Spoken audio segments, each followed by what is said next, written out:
नमस्कार दोस्तों, प्रतिबद्ध क्लासेस में आपका स्वागत है। हम लोक सेवा आयोग द्वारा आयोजित असिस्टेंट प्रोफेसर परीक्षा के प्रथम प्रश्न पत्र के लिए लगातार अभ्यास प्रश्नों के साथ ही मध्य प्रदेश पीएससी प्री 2024 के प्रथम प्रश्न पत्र के अभ्यास हेतु आपके लिए प्रश्नों की श्रृंखला को लगातार प्रस्तुत कर रहे हैं।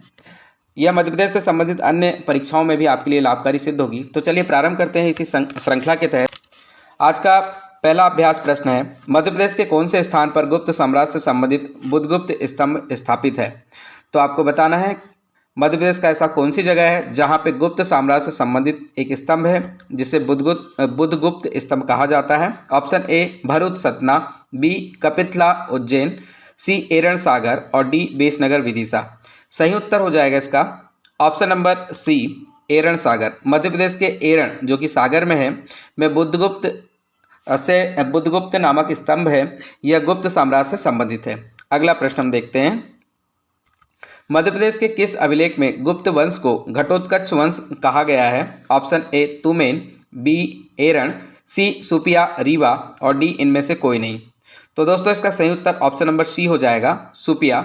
मध्य प्रदेश से प्राप्त सुपिया अभिलेख जो कि स्कंदगुप्त कालीन है में गुप्त वंश को घटोत्कच वंश कहा गया है। अगला प्रश्न देखते हैं, नदीम उर्दू का सबसे पुराना अखबार मध्य प्रदेश के किस शहर से प्रकाशित होता है। Option A Jabalpur, B Bhopal, C Sagar और डी रीवा। दोस्तों सही उत्तर हो जाएगा option number B Bhopal. Nadeem नामक जो अखबार है इसका प्रकाशन भोपाल शहर से होता है और नदीम उर्दू का सबसे पुराना अखबार है। यह अखबार वर्तमान में भी प्रकाशित हो रहा है। अगला प्रश्न हम देखते हैं, मध्य प्रदेश में रेयान बनाने का कारखाना कहाँ स्थित है। तो आपको ऑप्शन दिए हैं, ए सुहागपुर, बी चंदेरी, सी बीना, डी नागदा। सही उत्तर हो जाएगा option number D Nagda. Madhya Pradesh में रेयान बनाने का कारखाना नागदा में स्थित है। अगला प्रश्न हम देखते हैं,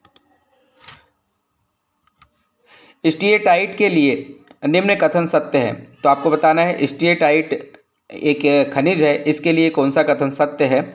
ऑप्शन ए इसे टाक व सोप स्टोन भी कहते हैं, बी इससे बिजली का सामान बनता है, सी इसका पाउडर पेस्ट बनाने में उपयोगी है और डी स्टीएटाइट उत्पादन में मध्य प्रदेश अग्रणी है।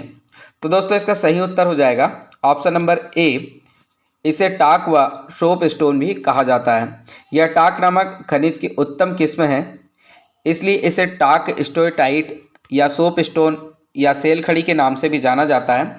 यह खनिज अधिकांशतः मैग्नीशिया, सिलिका और जल का मिश्रण से बनता है और इसका उपयोग बहुत सारी चीज़ों जैसे कि बर्तन बनाना, प्याले बनाने इत्यादि में किया जाता है। अगला प्रश्न हम देखेंगे, मेस्टा संबंधित है। तो आपको बताना है मेस्टा किससे संबंधित है। ऑप्शन ए सिंचाई परियोजना, बी जूट के समान रेशा, सी कीटनाशक और डी बीज का नाम है। तो इसका सही उत्तर हो जाएगा ऑप्शन नंबर बी जूट के समान रेशा। मेस्टा जूट के समान रेशा है।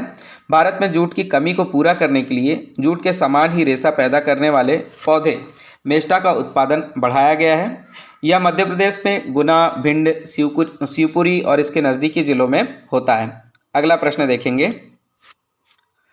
रन्हे वाटरफॉल को देश के पसंदीदा वाटरफॉल के श्रेष्ठ हॉलीडे अवार्ड 2017 से नवाजा गया था। यह किस नदी पर है। Option A Parvati, B Kuno, C Ken और डी बेतवा। दोस्तों इसका सही उत्तर हो जाएगा ऑप्शन नंबर सी केन नदी। रन्हे वाटरफॉल जो है खजुराहो के नज़दीक है और इसे 2017 में बेस्ट हॉलीडे अवार्ड से नवाजा गया था। अगला प्रश्न देखेंगे,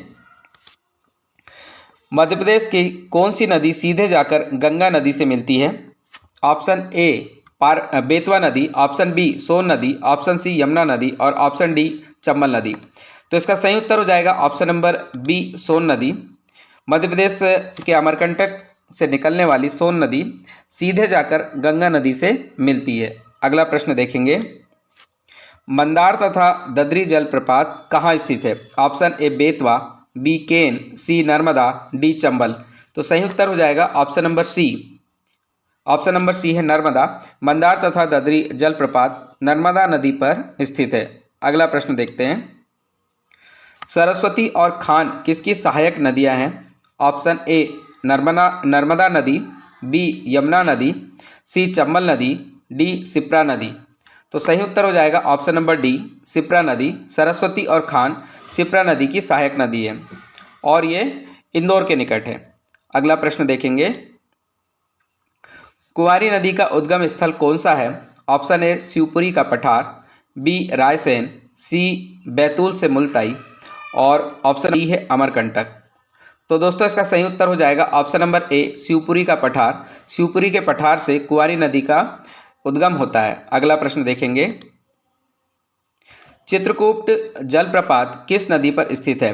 तो आपको बताना है चित्रकूट जलप्रपात कहाँ है। ऑप्शन ए नर्मदा नदी, ऑप्शन बी इंद्रावती नदी, सी केन नदी, डी चंबल नदी। सही उत्तर हो जाएगा ऑप्शन नंबर बी इंद्रावती नदी। चित्रकूट जलप्रपात इंद्रावती नदी पर स्थित है। अगला प्रश्न है, किसी ग्राम पंचायत में वार्ड हो सकते हैं? तो आपको बताना है किसी ग्राम पंचायत में कितने वार्ड हो सकते हैं। ऑप्शन ए 10 से 20 वार्ड, ऑप्शन बी 10 से 15 वार्ड, सी 20 से 40 वार्ड, डी निश्चित नहीं है। सही उत्तर हो जाएगा ऑप्शन नंबर ए 10 से 20 वार्ड। ग्राम पंचायत में कम से कम 10 वार्ड हो सकते हैं और अधिकतम 20 वार्ड हो सकते हैं। यह निर्भर करता है कि ग्राम में जनसंख्या कितनी है। जनसंख्या के आधार पे वार्ड कम या ज़्यादा होंगे, लेकिन कम से कम 10 और अधिकतम 20 होंगे। अगला प्रश्न देखेंगे, मध्य प्रदेश में स्थानीय निकायों में महिलाओं के कितने प्रतिशत आरक्षण किया गया है? तो महिलाओं का आरक्षण बताना है कितना प्रतिशत है। ऑप्शन ए 20%, ऑप्शन बी 30%, सी 40% और डी 50%। तो दोस्तों इसका सही उत्तर हो जाएगा ऑप्शन नंबर डी 50%। प्रारंभ में स्थानीय निकायों में 1/3 पद महिलाओं के लिए आरक्षित किए गए थे। बाद में संविधान संशोधन कर स्थानीय निकायों में महिलाओं को 50% तक आरक्षण दिया गया है। अगला प्रश्न देखेंगे, ग्राम सभा की बैठकों की अध्यक्षता कौन करता है? Option A sarpanch, B panchayat सचिव, सी उप सरपंच और डी है गांव का वरिष्ठ नागरिक। तो सही उत्तर होगा ऑप्शन नंबर ए सरपंच। ग्राम सभा की बैठकों की अध्यक्षता सरपंच करता है। अगला प्रश्न है, नवीन पंचायती राज व्यवस्था 73वां संशोधन सर्वप्रथम किस राज्य में लागू किया गया? तो 73वां संविधान संशोधन जिसके तहत पंचायती राज व्यवस्था लागू की गई थी, किस राज्य में सबसे पहले लाया गया? ऑप्शन ए मध्य प्रदेश में, बी बिहार में, सी आंध्र प्रदेश में और डी कर्नाटक में। तो दोस्तों सही उत्तर हो जाएगा option number A Madhya Pradesh में। 73वें संविधान संशोधन अधिनियम के तहत पंचायती राज व्यवस्था मध्य प्रदेश में सर्वप्रथम लाई गई थी और यह सन था 1994। अगला प्रश्न हम देखते हैं, मध्य प्रदेश में वर्ष में कितनी बार ग्राम सभा की बैठकें न्यूनतम अनिवार्य रूप से की जानी चाहिए? ऑप्शन ए 1 बार, ऑप्शन बी 2 बार, ऑप्शन सी 3 बार और ऑप्शन डी 4 बार। तो दोस्तों इसका सही उत्तर हो जाएगा ऑप्शन नंबर डी 4 बार। मध्य प्रदेश राज्य में कम से कम 4 बार ग्राम सभा की बैठकें न्यूनतम और अनिवार्य रूप से की जानी चाहिए। अगला प्रश्न देखते हैं, जिला पंचायत में वार्ड की संख्या कितनी हो सकती है? ऑप्शन ए 10 से 35 के बीच में, बी 20 से 45 के बीच में, सी 30 से 50 के बीच में और डी निश्चित नहीं है। इसका सही उत्तर ऑप्शन नंबर ए हो जाएगा 10 से 35 के बीच में। जिला पंचायत में वार्डों की कम से कम संख्या 10 और अधिकतम 35 हो सकती है। यह जनसंख्या पर निर्भर करेगा। अगला प्रश्न देखेंगे, देश की पहली सोलर सिटी बनने वाला नगर कौन सा है? ऑप्शन ए जयपुर, बी सूरत, सी सांची और डी बीकानेर। सही उत्तर हो जाएगा ऑप्शन नंबर सी सांची शहर देश की पहली सोलर सिटी बनने वाला नगर बन गया है। इसमें लगभग 63 केवी क्षमता के सौर संयंत्र घरेलू छतों पर लगाए गए हैं। सोलर पार्क, पवन ऊर्जा संयंत्र, इस तरह से नवीनीकरणीय ऊर्जा का विकल्प वहां पे खोजे गए हैं। साथ ही 5 मेगावाट और 2 मेगावाट क्षमता के 2 अन्य सोलर पावर स्टेशन भी स्थापित किए गए हैं। इस प्रकार से जो सांची है वो पहली सोलर सिटी का दर्जा प्राप्त करने में अव्वल रहा है। अगला प्रश्न देखेंगे, जो आया सो वापस आया, यह है एमपी की माया को Indian association of tour operators IATO का डिजिटल मीडिया एडवर्टाइजिंग कैटेगरी में प्रथम पुरस्कार मिला है के विषय में गलत कथन का चयन करें। आपको बताना है गलत कथन क्या है। ऑप्शन ए इसके निर्देशक पीयूष पांडे, गायिका कल्पना पटवारी और अदाकारी नूतन माथुर ने की है। ऑप्शन बी यह टीवीसी यानी टेलीविजन कमर्शियल पर्यटन विभाग द्वारा रचनात्मक प्रस्तुति है। ऑप्शन सी इसे सोशल मीडिया प्लेटफॉर्म और यूट्यूब पर देश भर से 1,30,00,000 से अधिक व्यू मिल चुके हैं। और ऑप्शन नंबर डी इस टीवीसी में एक संगीतमय कहानी और भील चित्रकारी और पेंटिंग के माध्यम से पर्यटन स्थलों और पात्रों को दर्शाया गया। तो इसमें गलत उत्तर ऑप्शन नंबर डी हो जाएगा। इस टीवीसी में भील चित्रकारी के संबंध में कोई जिक्र नहीं किया गया है। इस टीवीसी में संगीतमय कहानी और गौण पेंटिंग के माध्यम से पर्यटन स्थलों और पात्रों को दर्शाया गया है। इसके अतिरिक्त जो भी जानकारी इसमें दी गई है बिल्कुल सही है। अगला प्रश्न हम देखेंगे,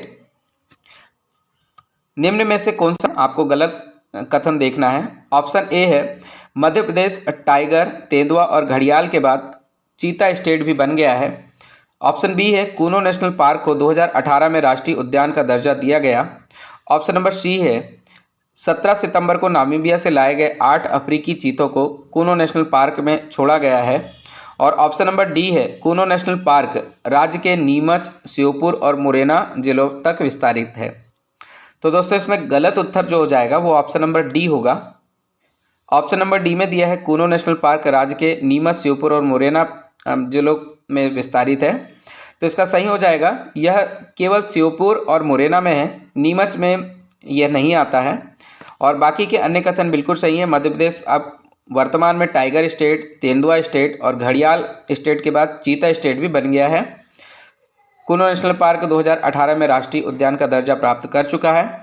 और 17 सितंबर को नामीबिया से सर्वप्रथम जो 8 अफ्रीकी चीते लाए गए थे वो कूनो नेशनल पार्क में ही उन्हें रखा गया था। अगला प्रश्न है, पूर्व प्रधानमंत्री भारत रत्न स्वर्गीय अटल बिहारी वाजपेयी की सबसे ऊंची प्रतिमा कहाँ स्थापित की गई है। Option A Sagar Atal park, B Gwalior Atal park, C Atal Bihari Vajpayee regional park Indore और डी अटल बिहारी वाजपेयी अनुभूति उद्यान उज्जैन। इसका सही उत्तर हो जाएगा option number A Sagar Atal park. पूर्व प्रधानमंत्री भारत रत्न स्वर्गीय श्री अटल बिहारी वाजपेयी की सबसे ऊंची प्रतिमा सागर अटल पार्क में स्थापित की गई है। अगला प्रश्न देखेंगे, खेलो इंडिया यूथ गेम्स 2022 के 5वें संस्करण के शुभंकर का नाम था।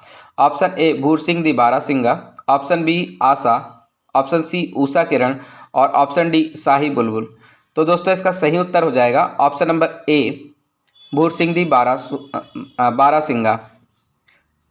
अगला प्रश्न हम देखते हैं, खेलो इंडिया पैरा गेम्स 2023 के 6th संस्करण के शुभंकरण का नाम बताना है। Option A Ujjwala, option B Bhoor Singh the Barasingha, option C Asha और ऑप्शन डी उषा। तो दोस्तों इसका जो सही उत्तर होगा, सही उत्तर हो जाएगा ऑप्शन ए उज्ज्वला। उज्ज्वला एक गौरैया चिड़िया है। गौरैया चिड़िया का नाम उज्ज्वला रखा गया है और वही इसका शुभंकर बना है। यह एक छोटी सी चिड़िया होती है और ये दिल्ली का जो राज्य पक्षी है उसके रूप में इसे मान्यता प्राप्त है। अगला प्रश्न देखते हैं, वर्ल्ड वाइड वेब या विश्वव्यापी वेब के आविष्कार के लिए किसे जाना जाता है। आपको ऑप्शन दिए हैं। Option A sir Tim Berners Lee, B Maxwell, C Martin Cooper, D S.A. Forbes. सही उत्तर ऑप्शन नंबर ए हो जाएगा, सर टिम बर्नर्स ली। इन्होंने वर्ल्ड वाइड वेब यानी WWW का आविष्कार किया था। अगला प्रश्न देखेंगे,